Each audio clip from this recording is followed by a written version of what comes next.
This show is brought to you by Whatever You Say Productions, starting conversations since 2018. Hello, everyone. Welcome and welcome back to this episode of When I Knew. I am so thrilled to have you here today. Unfortunately, Miss Dana Powell is hanging out with her son, so she could not be here with us this evening, but that's okay. She's here in spirit. I am so thrilled to introduce you to my new friend.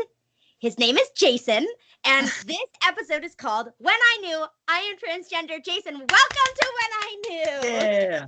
Hello. How are you? I'm doing pretty dandy. Yeah? How about you? Good. I'm sweating.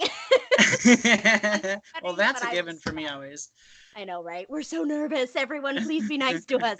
No, Jason, this is great. And full disclosure, we have already recorded this episode, and I don't know what happened, but we had technical difficulties. So we're just going to and pretend that we've never spoken before, and we're going to do it over again. So, Jason, and I said this to you before, I'll say it again. I'm so thrilled to speak with you because the transgender community and existing as a trans person is a narrative that I've wanted to get on this show since the get-go. And I have a few friends of mine that are trans that were very lovely and they cheered me on, but they didn't want to come on the show. So when Carrie, our CFO, was like, wait, I know someone, I was so excited. So why don't let's fast forward, right? Tell us, where are you joining me from? Where are you from originally? And who the hell are you now? What do you do for work? So I'm coming to you from Eau Claire, Wisconsin. I'm from Menominee, which is only about half an hour away from here. So we're about an hour and a half east of the Twin Cities. I am 33 years old and a teacher by nature. I'm also doing some serving at the old Olive Garden right now. Are you serious? Oh, it's a highlight. My life, yeah. Oh my God. Oh, teachers get paid so much, Yeah.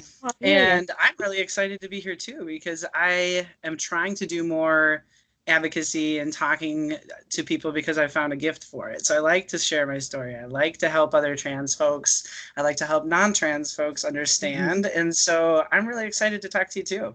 Yeah. Well, I was having a conversation the other day. My parents had a dinner party and they said that I wasn't invited, but to please come down and say hi. I'm like, okay. So I went down and it was it was an older conservative group of people that were here and we were talking about the company and I told them that your episode would be coming out this month and the looks on their faces, they were like, how did you find one? I'm like, what do you mean, how did I find one? It's not like a piece of purple sea glass. A lot of trans people want to be stealth and I'm like, no, I want to be passing. Sure. I want to be the gender that I feel I am, but I am not ashamed of it in any way, shape, or form. And I think the more that we talk about it, the less others will feel that way too. Exactly. And I did sort of, as much as I was thinking, like, what do you mean? Where did I find one? There's literally, they're everywhere. They're humans.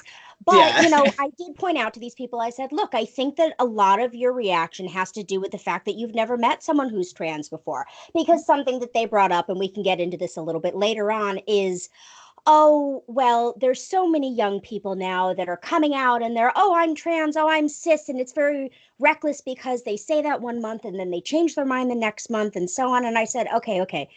But that's one percentage of people. It's not everyone that's a part of the community. And the young man I'm speaking with is not like that. He is very much like, hello, I have a beard and I'm ready. Yeah, I think that there's just so much of the media kind of skewing that. And part of it is, people within the community kind of hurting our own image, or I don't want to say that. That sounds like really negative. But there's definitely some things, and I want to be one of the ones to kind of try and help change the face of it. So yeah, bring it on. Yeah, well, I am ready to do this. Now, spoiler alert, Jason didn't realize that, fully realize that he was trans until he was in his 20s. But there were moments. Yeah. I was 30. Oh my God. Until later.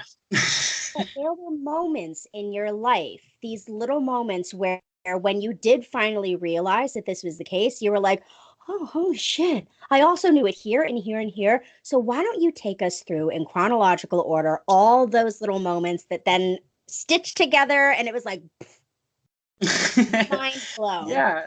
So basically, I didn't come out until I was 31 years old, and but yet I would say the earliest I knew something was different or that I would rather be a boy. I say not I thought I was a boy because I don't think that was in my mind. I would rather have been a boy as early as 4 or 5 years old, like as early as I can remember. And I'd like to do a lot of guy things and hang out with my brothers and had boy friends, but I just thought it would be easier if I were a boy because everyone called me a tomboy, and I didn't like that title. I think it felt like a mockery, like close but no cigar. I wasn't really a boy. In fact, I was doing something I probably shouldn't.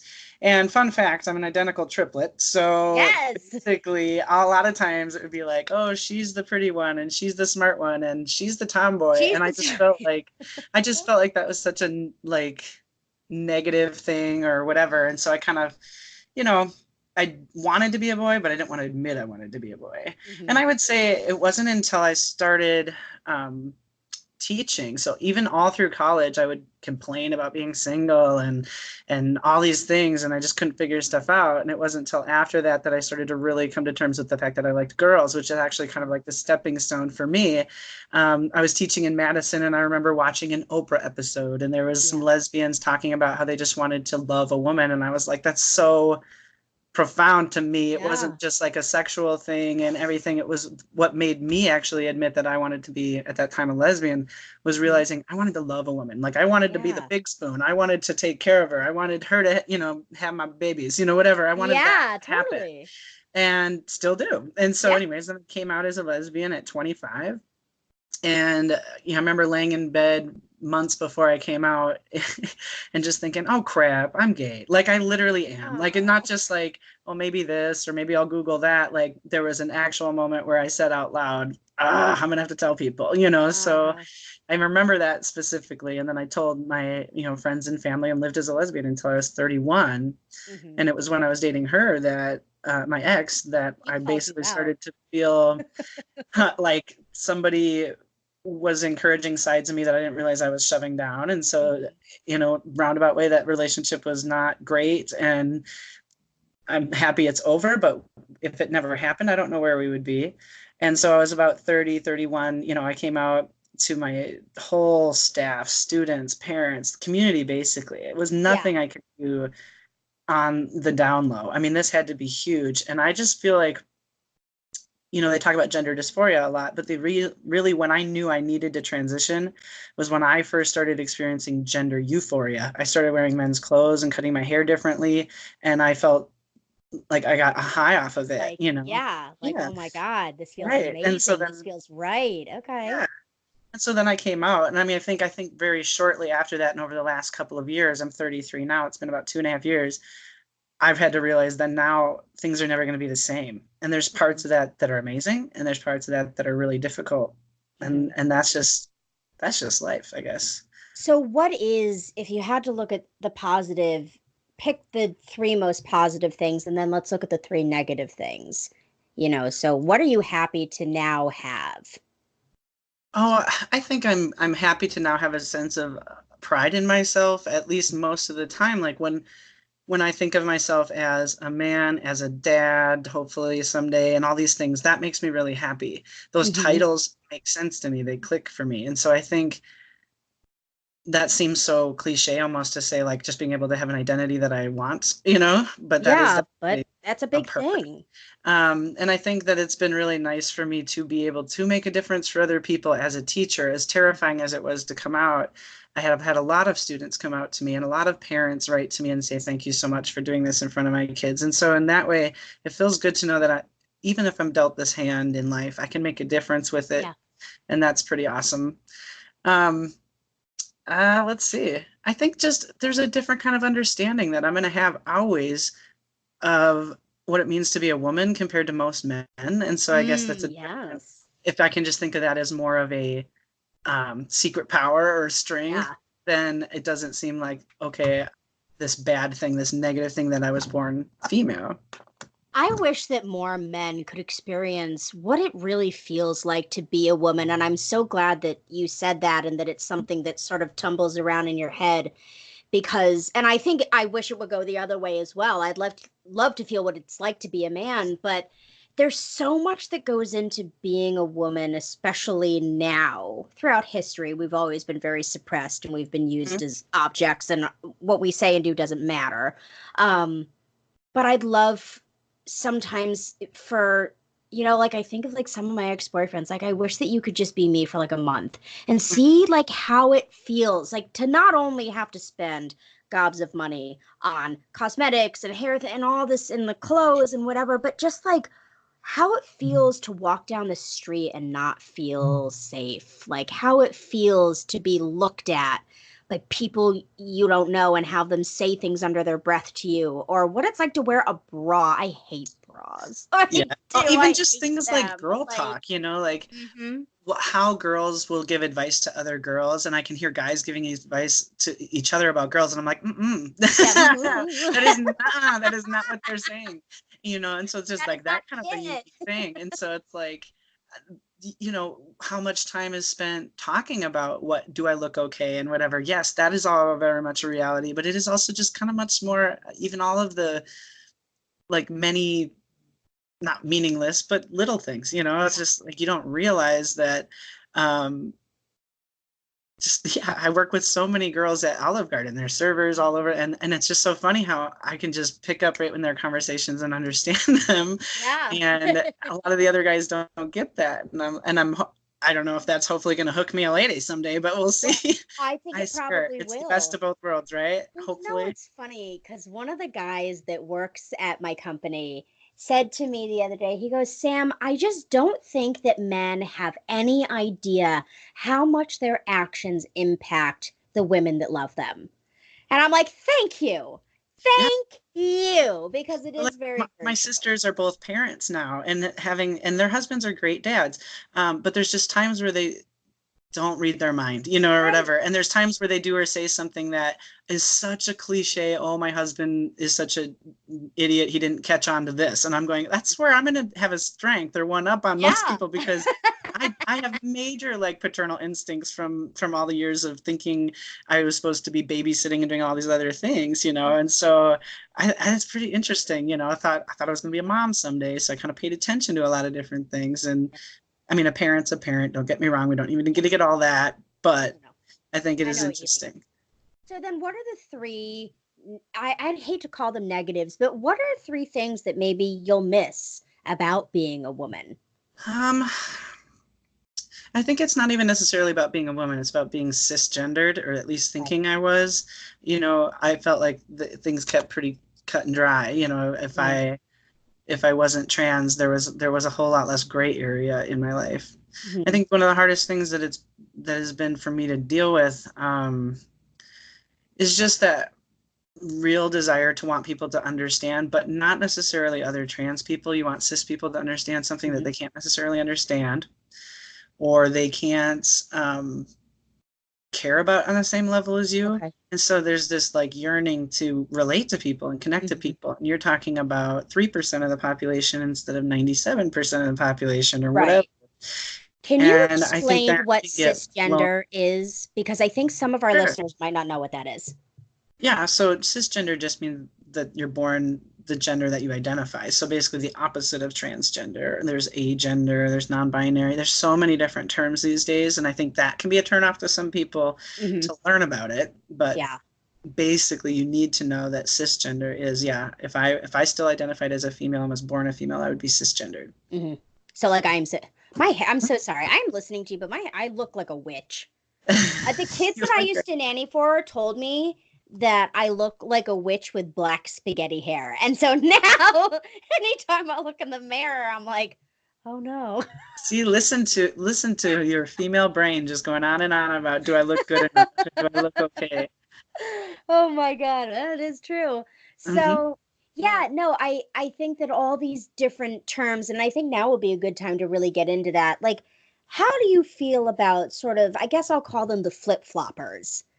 How does that make you individually? And to be clear, like when you're talking, you're just talking for you. You're not talking for the whole trans community. So Yeah. no need to go, pounding on your neighbor's door and yell at them. This is just Jason's opinion. So, Um, I think sometimes it's hard to not get frustrated when I see things being portrayed a certain way. My thing that really helped me, I think, get to a place where I could explain it and not get worked up is I watched a video on YouTube, and I don't even remember what it was called or anything, but it was like a 20-minute video about the science behind being transgender and not. And I really liked the way this guy explained it. And whether or not this is true, to me, it makes a lot of sense that there's medically transgender people that literally are born with the male or female brain and the wrong body, and there's studies and kids, adults, whatever, there's proof of that. Yep. And then they were talking about almost like a whole nother category of the mental health kind of transgender. So people that are schizophrenic or other kind of personality disorders or things where they can't quite decide how they identify, or they might be more in the middle of the spectrum, or so I think that for me clicked in a way where I went, oh, and all these teenagers going through a lot and things that might be totally like exaggerated at that age, that might be totally getting way more press than it should.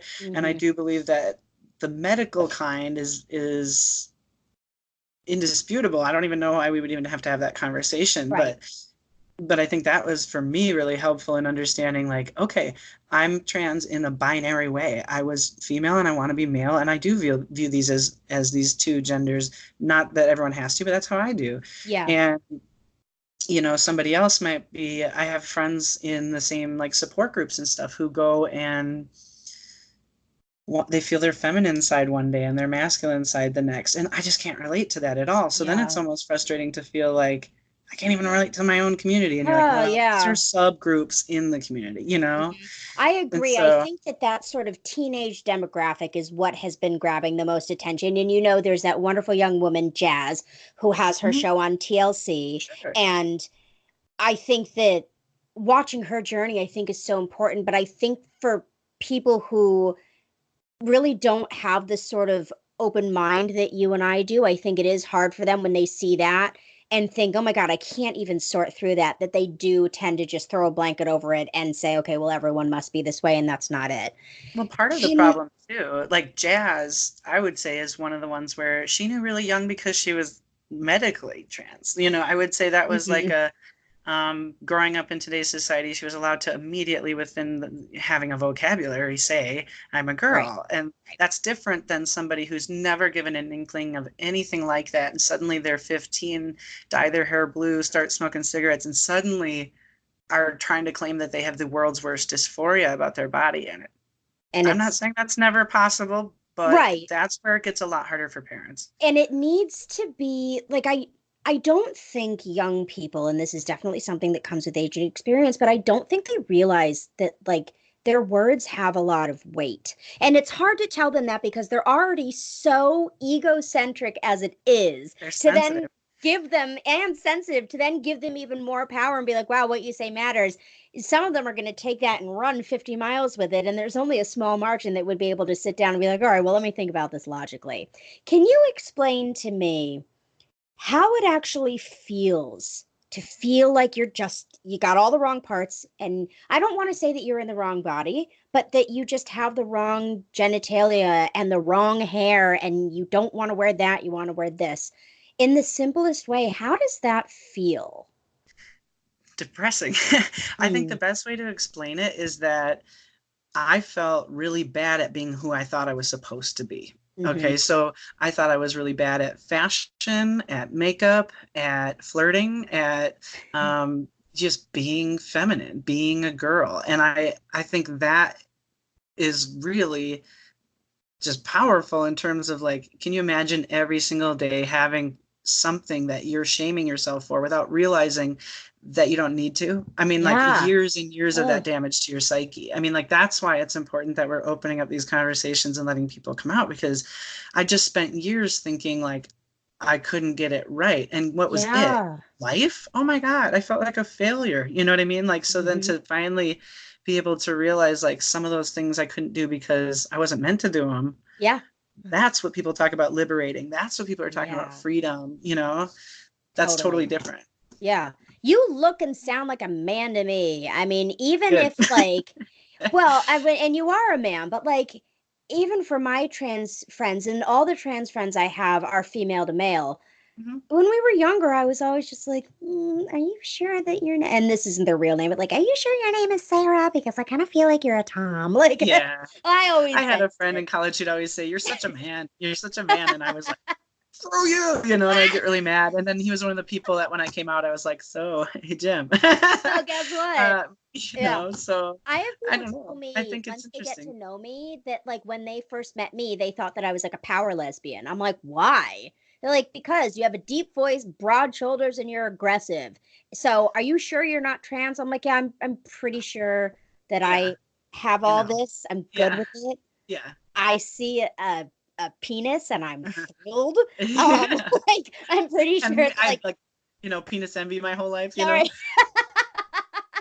But yeah, I don't like I'm know. pretty sure. But thank you for asking and thank you for opening up the narrative. Um, Sure, but no, yeah. And I think another thing is like just last week, my mom's boyfriend had said something to me, and we were honest, we were having a heated discussion. I was kind of like saying like, can you guys show some interest outside of, when I'm stressed about my transition? It'd be nice if people showed interest and all this different stuff. And he kept saying like, you're more than you're just your transition. And I'm like, I know. And I was getting really frustrated, but he said, don't be trans, or stop being trans, just be a man. And I flew off the handle because it was like, do you understand what you're saying to me? One, how can you say something so black and white without even knowing how I'm going to respond to it? Two, like, I'll never be a cisgendered man because I lived 31 years as a female.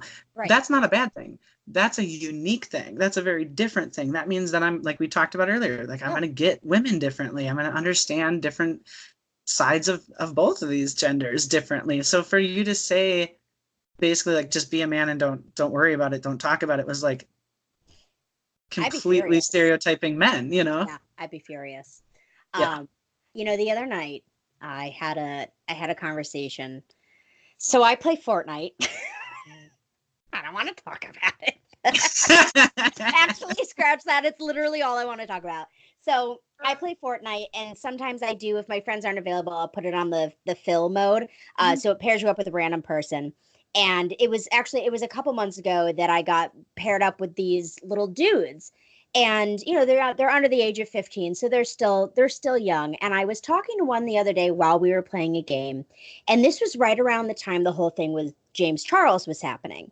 And he said to me, he goes, Samantha, I really just don't like gay people. And I'm like, well, what do you mean? He goes, well, I don't mind women that are gay, but I don't like boys that are gay. And I said, okay, well, why is that? And he goes, because well, some of them are okay, but the ones like James Charles that they like to dress like women and they like to act like women and they like to wear makeup. I don't like that. And I said, okay, well, when you see this, how does it make you feel? If you had to come up with an adjective, what would it be? And he said, it makes me uncomfortable and I feel confused. And I said, all right. And this is like a little dude. He's still in like the sort of like in between elementary and middle school kind of age. Yeah. It depends on where you are in the country. Yeah. And I said, well, why don't why don't I tell it to you this way? You know how when you wake up in the morning, you always bring your hoodie and your favorite pair of shoes and your black backpack? And he goes, yeah. And I was just generalizing. He goes, yeah, because I don't actually know this. I've never seen the kid. Anyways. And he said, yes. I said, okay, well, why is it that you don't like to leave home without those things? And why is it that you choose to wear that? He goes, I don't know, because that's just what I want to wear. I said, aha. Now, what you need to understand is that there are some men out there who feel more comfortable leaving their house with makeup on and with a handbag and whatever. And he goes, oh, that's it? I said, yeah. And he goes, oh, okay, Yeah, never mind. exactly. I don't have a problem with it anymore. Exactly. And then we And talked about transgender, and he's like, I just don't understand it. I said, well, can you imagine waking up every morning knowing that you are a boy and from head to toe, but then you look in the mirror and like you're wearing clothing that you don't feel comfortable in, and you're looking in the mirror and you're thinking, well, that's not right. He goes, I don't think I'd like that very much. I said, yes, well, for a lot of trans people, that's also how they feel. They sort of, they love their parents and they've got great friends and they like sports and all these things, but then they look in the mirror and they're like, oh shit. Yeah, This it's is funny. incorrect. I used to like feel really self-centered because I had this habit of just staring at myself in the mirror. I think trying to figure out, am I doing it right? Like, do I look the way I should? What's Yeah. missing? Why isn't this feeling right? Especially like my mid 20s, late 20s, as things, just time was going by and life just wasn't making sense still. And I felt so conceited because I would just look at myself. And I mean, Yeah. I But now wasn't looking back on super it, you were just feminine, but trying to make sense of everything and sort of I wasn't a suss super out. like feminine person, but over the years I started to learn what helped me avoid criticism more. So I did wear makeup and I did dress differently towards the end, and it just never was enough. And I would look at myself and I would take a lot of pictures. My sisters and people would tease me for taking selfies. And it's just like, I just couldn't figure it out. And now I like taking selfies for other reasons, which Yeah. is fading some. It's more into a healthy place now. But you know what? If somebody in your family is trans or coming out and doing that, never mock them for it. Yeah. Like, just Well, try to that's what help I them wanted to realize, get like, into. hey, I see that person too. You don't need to keep taking pictures to figure out if people can see it. I can see that person too, and they're great. Yeah. Like, that's all you got to do. So let's talk about this because I think that there's a lot of LGBTQ and trans people, like they're everywhere. Like just like there's cis people and straight people, hetero people, like they're everyone is everywhere. Yeah. So if you had to give some tips to either colleagues, friends, parents, for maybe they are getting a slight inkling, be it due to a haircut or perhaps some fashion choices, that someone in their life might be trans, but they're not willing to talk about it yet. For you specifically, were there things that people in your life that you loved and trusted could have said to you that maybe wouldn't necessarily call you out and be like, I know that you're trans, like it's good, let's go and get pizza, but maybe sort of comfort you and give you that space when you were ready to step into it? Talk to me about that. It's tough to kind of say specifically looking back what would have helped, especially because I still struggle to find the words for how my family and friends can help me. But I think first of all, start using gender neutral pronouns. Just start saying they instead of she or he or whatever, and see if they notice. Because if they start to seem like even if they tense up for a second, but then seem happy about it, that means they're hyper aware, but they're not upset you did it. They're semi thankful. So I don't think people realize how often we use male and female pronouns for things. Yeah. Things saying some, and this could be totally not how people normally communicate and bullshit advice for all I know, but saying something like, if somebody does something that's more masculine and they're female and you think they might be wanting to transition to male, saying something about, oh, you're really good at whatever, you should nurture your masculine side. Something like that. Yeah. Such an interesting way of saying it. Like when I first was figuring stuff out, I didn't know what I was even figuring out. My ex said, well, you really struggle with gender. And I was like, excuse me. And then I could not knock that out. Or like, I just felt more confident when, I could be the guy in our relationship or things, or even I remember wearing guy jeans and things like that. And nobody at work said anything about it, but I was like priming them as I was in therapy the months before I came out to start to see me, so it wasn't such a shocker. And so I think if somebody's starting to shift, instead of highlighting those things in an embarrassing way, like, why are you suddenly wearing men's jeans? Like, oh, that's an interesting outfit. So that's a masculine haircut, like maybe just compliment those things, period. Yeah. And see what happens. Or be like, oh, I noticed your new pants. It seems like a difference in fashion. Is there a reason? Or, I guess sometimes people feel really weird putting people on the spot. And it is weird to be put on the spot, but sometimes in the best way. Sometimes there's just no natural way to bring something like this up. Period. And I'd also like to highlight, I appreciate all of that and I completely agree. But I also think that it's important for you and I to discuss that these conversations for some people can be difficult, whether it's the person who's actually transitioning or the person that loves and cares about them. I want to be honest, there's a really good chance that they could lash back out at you. I've had quite a few experiences, and I've heard about other experiences talking to friends of mine who are gay about how,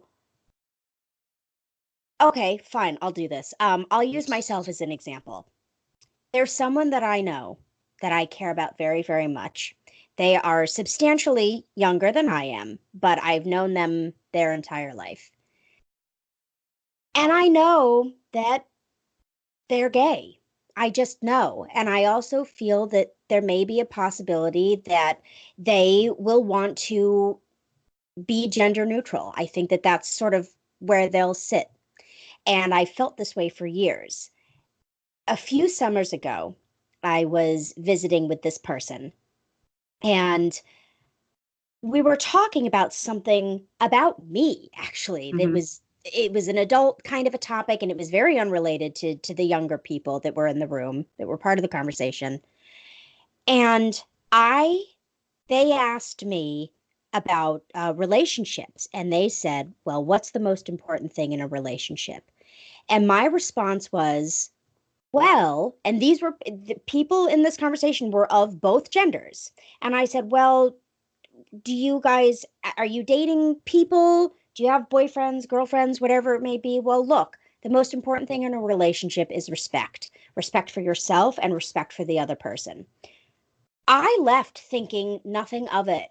But just by me being inclusive and not assuming that everyone was straight, this person flew off the handle and showed me rage like I had never seen before in my life. I And think sometimes they can't control their own not yeah, embarrassment. There's a scared, they're freaking out yeah, anywhere close to being discovered sometimes. And so whether or not you did anything wrong there, I don't hear anything wrong there. So whether or not they right. had an But emotional response, yeah, that's on them. And sometimes we're gonna it do it, is, but but people need to be prepared for for that. I sure, think that people on the other end of the conversation need especially to be prepared teenagers. for that. That even if you go into it with the best of intentions, and I think you should always go into it, know that there's a really good chance that you could get some backlash. Here, I'm thinking that I was being so thoughtful by not assuming and by being inclusive, Yeah. and I was met with the fiery flames of the devil himself, and I will never forget it. But it has not deterred me from also keeping general pronouns and having and approaching things that way because I think that it is important. So just know that there's sort of two sides, like there is in everything. There's two Well, sides to every coin. yeah, to piggyback on that, before I came out, especially before I came out as a lesbian, I was just the most defensive. I mean, you couldn't, but Really? past like elementary when people call me a tomboy, man, if you went close to that middle or high school, ooh, I was not happy with you, and so I was very much anti, I don't want to say anti-gay, but anti being called gay, or Yeah. anything like that. And it was really tough for me as I was getting ready to come out, but I wasn't out, and I looked really like a butch lesbian, and I did not Yeah. like that label at all, and things. I just constantly felt pent up walking around like I'm not, whatever. Yeah. But that was just where I was at, but I am so terrible, almost hypocritical, because I have plenty of students that I would sit there, I teach band, right? And I would sit in the choir teacher's office or whoever, and I'd be like, blah, blah, blah. So it's just such and such kid. By the way, they're gay at least 20 years till they come out. Or, Yep. by the way, that kid's totally trans. And This they would guy's laugh. just They three call it, beers away from. they daily call it, because I was constantly like trying to like calling kids out. And now I tell you, I was right a lot of times, but still, Mhm. there's a difference in your audience. You have to know exactly who you're talking to, and what's the point? What's the point of calling that person out? Or are you really trying to help them or prove you knew them better than themselves? Right. And that's where I think that's where this person had the biggest issue because this person has since come back to me. It's been quite a few years and said, "Hey, I still think about the kerfluffle that we had and it really upsets me, but I want to thank you because it did sort of push me a little bit closer towards feeling comfortable in my own skin. I'm still not there. But I do want to thank you for that." And I'm just kind of like, okay, I I don't think it's a good idea. I won't go too much into it. I don't think it's a good idea for me to like rekindle my friendship with this person right now. I think that while they're going through this, I would like to keep my distance because I can't handle being a punching bag. Yeah, I for just sure. can't handle it. So, Well, it's like my sister saw some real fury over the years, from me in ways that I think then once I came out as trans didn't make sense to them because they were like, God, you just ripped our head yeah. off if we ever insinuated you were masculine. And all of a sudden now you're like owning it and you're upset we're not jumping straight on, right on the same hmm page as you. So It's a give and it's a take. very not condescending, contradicting thing. It's Yeah. frustrating. That's what makes it all so It fucking can be, but complicated. I also think that people will come around. But like now, it's sort of like your sister's maybe feeling a little bit like I am right now. Like, God, for so many years you bit my head off. Now here you are booming around, in I, your man clothes, and you would love for me to compliment you, and I think you look great, but I am terrified to point it out because you used to legit. scream at me. So now, can I ask you something, Jason? That one of my friends that's trans made it very clear to me. He was like, Sam, you do not ever, ever ask someone if they are on testosterone or if they're contemplating surgery, but be it top or bottom. Is that also a sensitive conversation for you, or is this perhaps isolated to my friend? Because you seem like a pretty I don't know if it's open book. isolated to a small group. I don't know. From what I can tell you is seems to me the more well-adjusted trans people I know tend to be very open about it. And Okay. I'm not trying to jump to conclusions about I that, but know. I'm I don't think incredibly you are. open.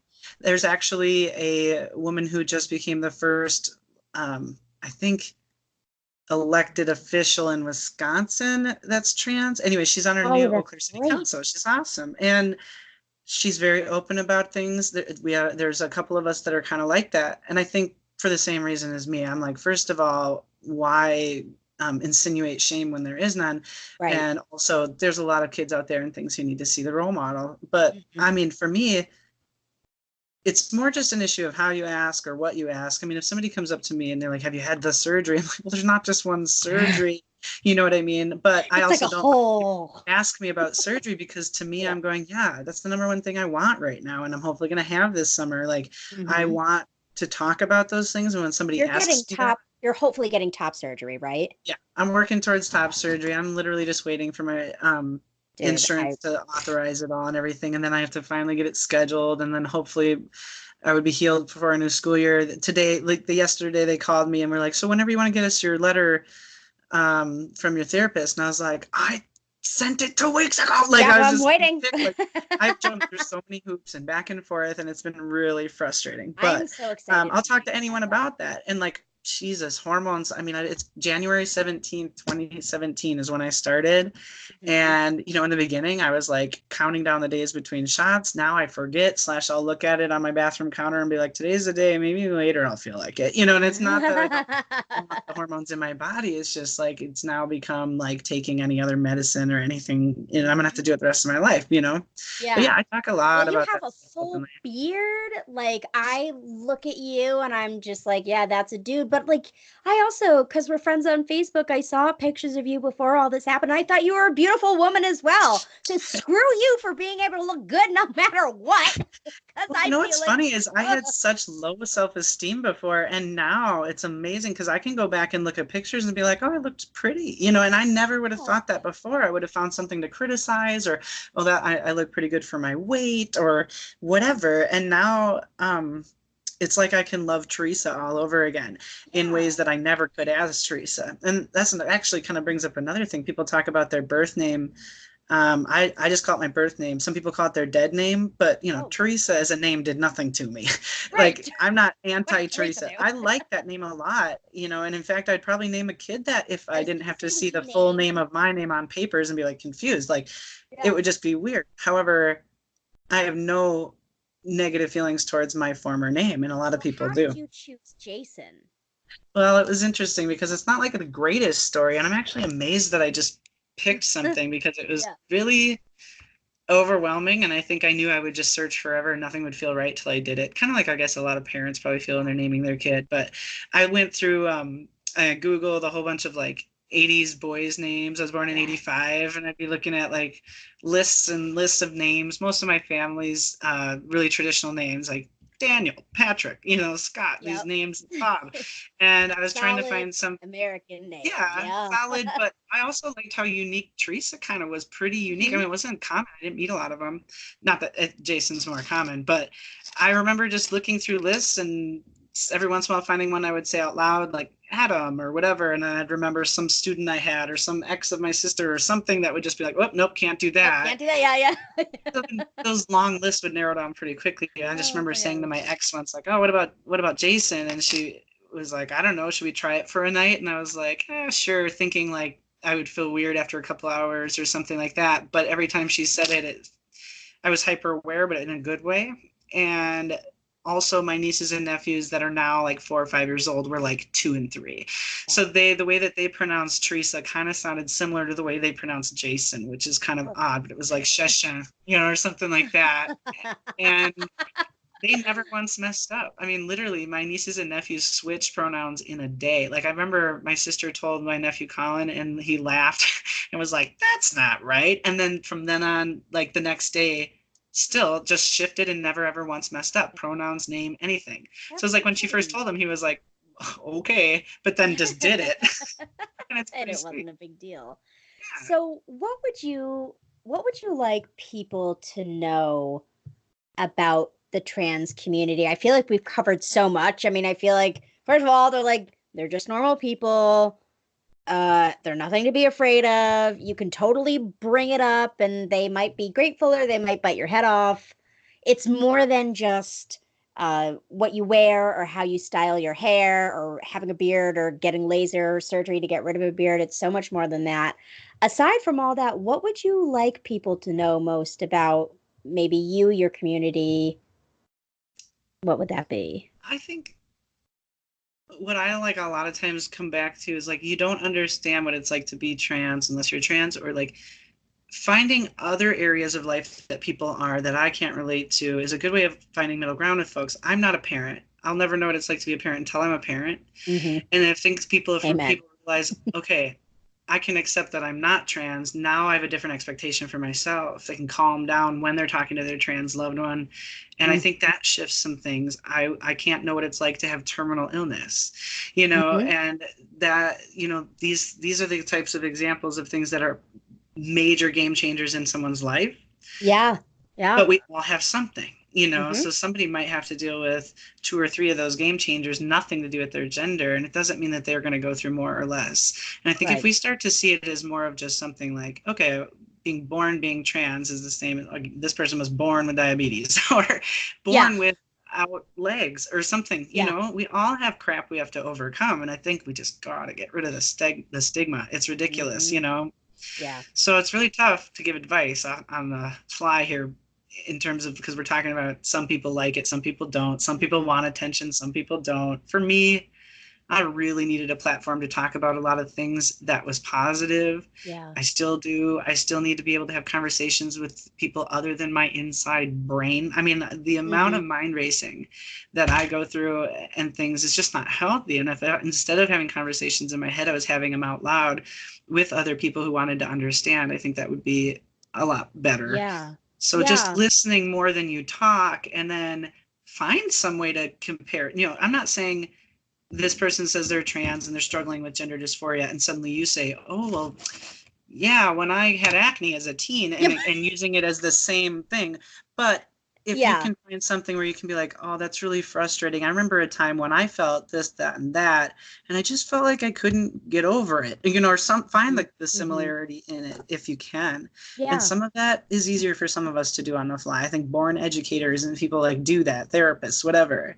And then you have other people that just, they're a lot more internalized and have to think of what they're going to say and then say it. So I think you got to know yourself to know how you can best help that trans person in your life. I think if I would give advice, it would be all the same things you said. And of my trans friends, there was one that was very out in the open about it and very free with it. And then there was the one that still, I don't want to say struggles, but there's one that's still putting a lot of thought into what it means for him. And it was interesting because you'd think that I would go to the one that was just like, you just booming around like, yep, this is it. But I went to the one that was having a little bit of a slower process and was like, can I ask you some questions? And he's like, you're going to do it anyway. I said, yes, I am. So it's all about sort of asking yourself before you go to the person who you either know or think may be trans, and really asking yourself, well, what are the questions that I have? Knowing these two people, who would probably be able to have a more open conversation or whatever, and then go from there. Mhm. Because I think that it can be a little bit intimidating. You know what I'd be really interested to do? And I don't know how we're going to do this because this podcast is pretty big. And most of the people that listen to this show also listen to all of our other shows. But I'd be interested to just like stick you in with the rest of the hosts and not say shit. And then all of a sudden, when we're like super, super, super big, and then listeners are like, wait a minute, Jason was biologically a woman? What? I would love to most slap hilarious. with that. Oh. There was a day where a bunch of the guys in the kitchen, like the entire kitchen staff is these Mexican guys who I don't talk to like at all. Yeah. And one of them found out and they just kept repeating. Suddenly the whole like group of them were surrounding me like, you woman, what? Like you, well, they like couldn't understand it. And it was like, ever since then, I tell you, I walk by them and they look at me and they almost go, like, I respect you. Not in any sort of bad way. Another thing I thought of earlier that I guess I kind of want to mention too is I like this FTM female to male transitions page on Facebook, and every week or more they share a before and after picture from somebody, and it's just incredible proof that you don't know who's going to be like sometimes we get inklings, sometimes we have hunches, right. But there's people who you wouldn't in a million years guess. Like, I don't know if you can see my computer here. Boop. That person was me, you know, and I feminine hair. You know, like there were people. You know, the before and after pictures of some of these people look super feminine. Like you would never even think that person would be a lesbian. So maybe just stay out of people's business and let them get there, you know? Yeah. Stay out of their way. I mean, at the end of the day, like, how does it really affect you? Oh, darn. Now you have to call Sarah Jason. Well, or Teresa Jason. Like, what the hell does it matter to you? I don't care. That's always my argument is how does this negatively or dangerously impact you? Oh, it doesn't. Okay, then take a seat and live and let live, because it's really just not. It's not a thing. But yeah, man, I would just love more than anything to stick you, and we'll talk after this. Sure. But I would love to do that and just slap people with it. And I'm not saying that to be trite. I'm not trying to be a jerk. I'm not trying to be self-righteous. Like, haha, like. Surprise or anything like that, but I love opportunities to show that like it matters, like in your heart, like it matters, but like when it comes to conversations or when it comes to education or professions or whatever, like it really just does not matter. We are all the same. It's impacted my entire like human experience and my character and all the things, but it doesn't make me a better or worse server or teacher, right. Or, you know how many times my guests have no idea and they're like, you look like you're 23, not 33. And I just want to be like, yeah, I bet that's because I was a woman before for so long. You know, like I can't, you know, so there's people all over that you don't even realize are, and I think that's important for some people to see. Yeah. So I'm pretty proud of what I look like and the fact that most people don't. I worked with people for 4 or 5 months that had no idea, and we'd be talking and I'd be like, oh my God. And then I have my surgery consultation. They'd be like, for what? You know, and I'd be like my boobs. And they're I'm like, not even hiding this. Are we Facebook friends? Like I didn't even understand how they couldn't know. Well, I wouldn't clock you. If I didn't know you, like, and I just met you, like, I wouldn't clock you for shit. Yeah. And just for people who don't know what that means, like, when you clock someone, like, that's, like, you see what they're trying to hide. So a lot of times it's typically used in the gay community, and someone will be like, oh my God, I was out earlier today and someone totally clocked my makeup. You know, or like they clocked my bags, they clocked my wig, like whatever. I wouldn't clock you for shit. I'd be like, there's Jason. There he goes again. What? He has boob? What do you mean? Yeah. So anyways, well, Jason, thank you so much for joining me for this episode again.